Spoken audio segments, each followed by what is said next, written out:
Good morning, everyone. How are we doing today? It is Sunday, September 6th, and this is your daily financial news. It is Sunday. That also means I need to do my goals video. I need to remember that. I didn't write that down, so I have to do that for you. But also, I've been up for a little while, so I've reviewed a couple of other YouTube channels. Silver Report Uncut. Who else do we got? Motivation Madness and Bull Boom Bear Bust.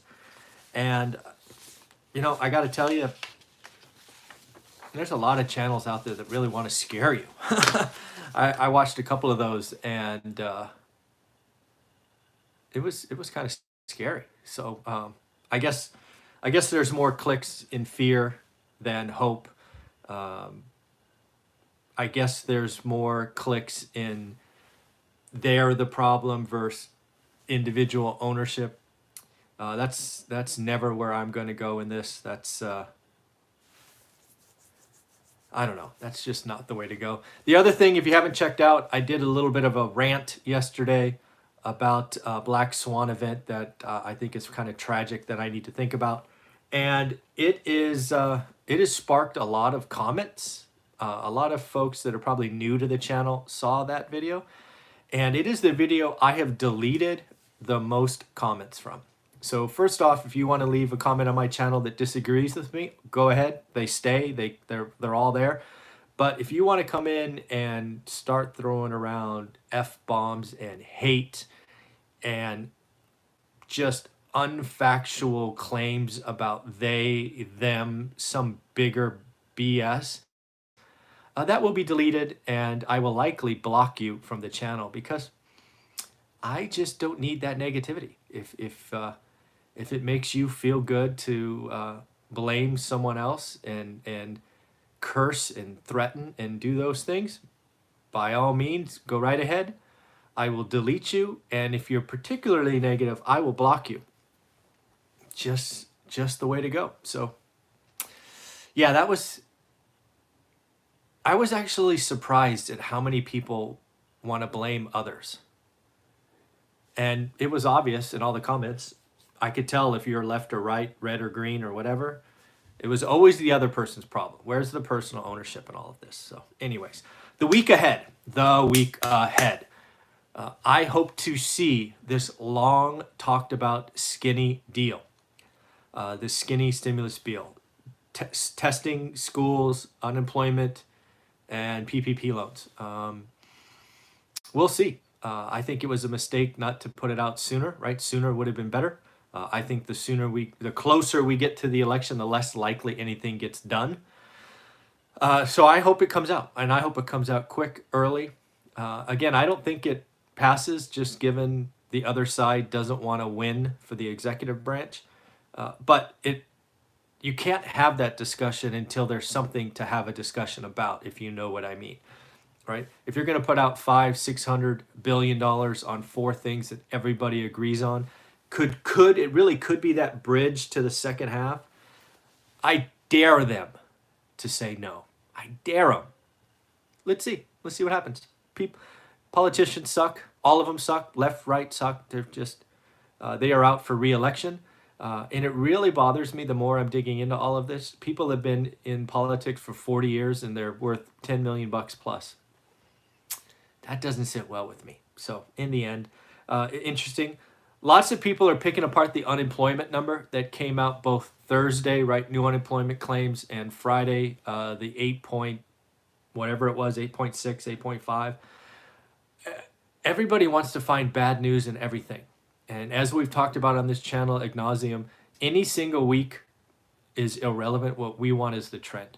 The statistics we have gotten from whoever produces them have been tweaked and managed and manipulated and seasonally adjusted forever, right? So to point at them any one week and just have a conniption is not a good idea. Again, the trend is a positive direction, and you can point at the trend the last 2 months, 3 months in a row. So, and yeah, it seems like people are getting paid to talk negative these days. Man, what's going on? Another thing that is happening that is to be expected and probably gets worse before it gets better is the U.S.-China relationship. The U.S. is now potentially looking at banning China's largest chip maker. And that goes after we did what we did with TikTok and what we did with that other communications company that escapes me right now. I think it's going to happen. I think this is just another step in a long step to a Cold War between U.S. and China. Again, I don't mean a physical confrontation, just an economic confrontation.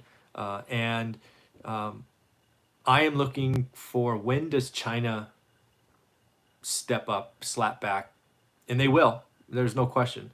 And when I think about the companies that have the greatest risk in that, at least what I have seen, it could be Apple. Apple could have some sort of unintended consequences if China chose to do that. I don't know if they will, but that does seem like a big old ripe company that if China wanted to, it could put a hurt on Apple. So we'll see. We'll see if the U.S. actually follows through with that. Hitting their largest chip maker. And again, for me, it's when does China kind of punch back? I fully expect them to. Frankly, if I was them, I'd punch back. Right? Both big economies, both want to flex their muscle, both want to protect themselves. That's why I don't understand all this globalist talk that I've seen in some of these comments. Every country wants what's best for their country and their people. That's what you want, right? I mean, take your hat off for a minute and pretend you're a Chinese citizen or from Japan or from Australia. You would want what's best for your people.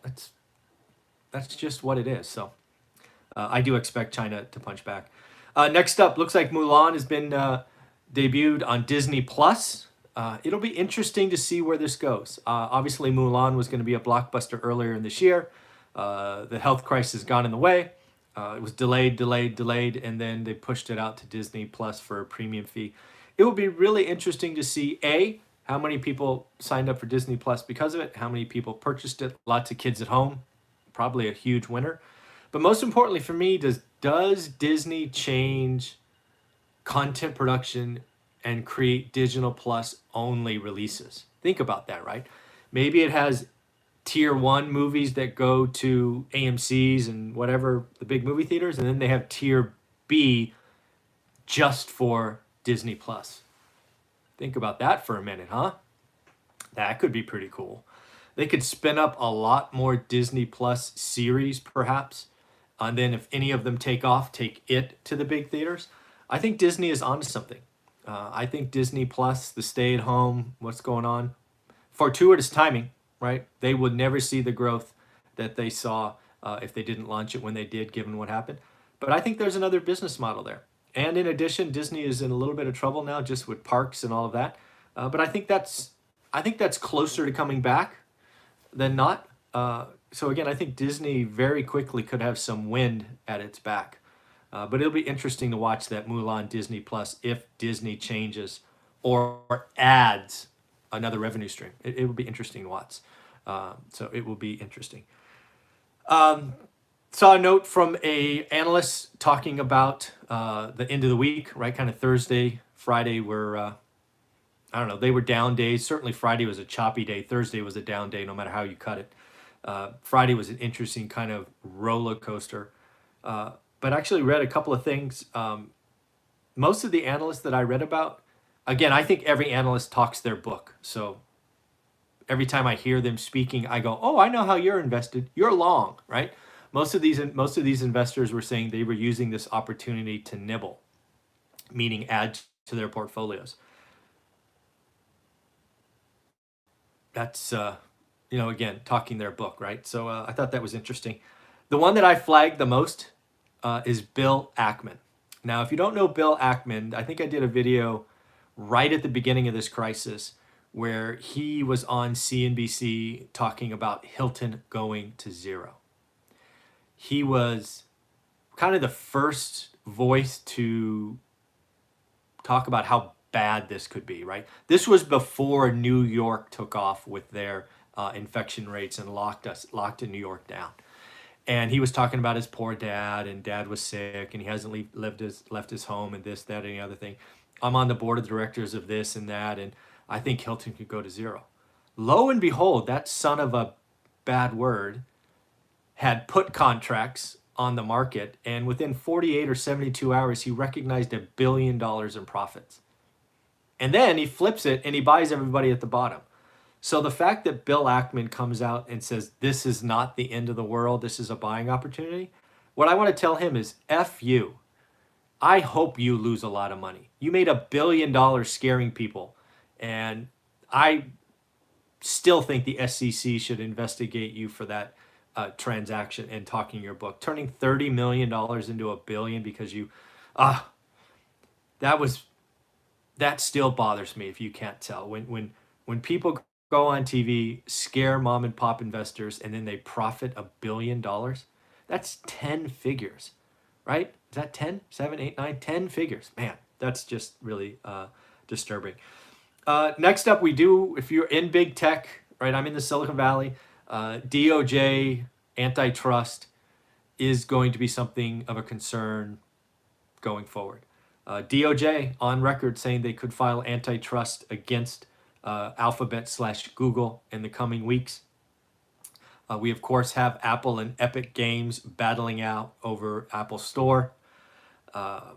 Amazon clearly in sights of the government, and Facebook is constantly being beaten up. So there's a lot of, I think, antitrust out there for these big techs, antitrust risk. And I don't know if it's really risk to stock or maybe it's just risk to future acquisitions.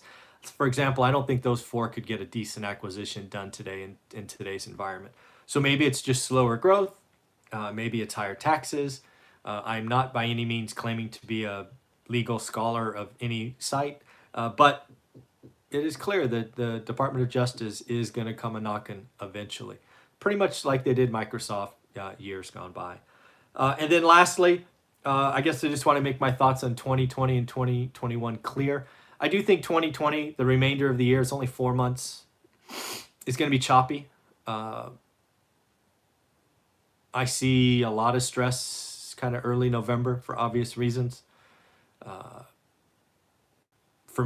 Only for me, sitting on cash in early November is probably going to be just the thing to do. I wouldn't want to go either direction, long or short. You just don't know.